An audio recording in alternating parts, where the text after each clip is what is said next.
సిద్ధమంటూ YCP కథన రంగంలోకి దిగితే జెండా చేతపట్టి సంసిద్ధమంటూ తాడేపల్లి వేదికగా టీడీపీ జనసేన గర్జించాయి. అధికార పార్టీ టార్గెట్ గా చంద్రబాబు పవన్ నిప్పులు చెరిగారు. పొత్తు ఎందుకు పెట్టుకోవాల్సిందో వివరిస్తూనే వైసీపీపై తీవ్ర స్థాయిలో విరుచుకుపడ్డారు. అయితే జెండా సభ వేదికగా పవన్ చేసిన వ్యాఖ్యలకు అధికార పార్టీ నేతలు అంతకు మించి అనేలాగా కౌంటర్లిస్తున్నారు. పవన్ పలికిన ప్రతి పదానికి తమదైన స్టైల్లో రిప్లై ఇచ్చారు మాజీ మంత్రి పేర్ని నాని. పవన్ డైలాగ్స్ కి పేర్ని రిప్లై ఎలా ఉందో మీరు చూడండి.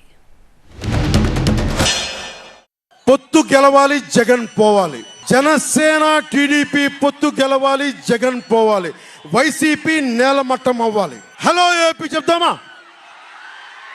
Hello AP, hello AP, hello AP. మనం గెలుస్తున్నాం, ప్రభుత్వాన్ని స్థాపిస్తున్నాం. 2024 మీ జెండాల సభ సాక్షిగా ప్రజలు నీ జెండా చంద్రబాబు నాయుడు జెండా మడతేయటం ఖాయం. నీ జెండా పవన్ కళ్యాణ్, నీ జెండాల సభ సాక్షిగా చెప్తున్నాం. నీ జెండా చంద్రబాబు నాయుడు జెండా, ఈ రెండు జెండాలని ప్రజలు మడతేయటం ఖాయం.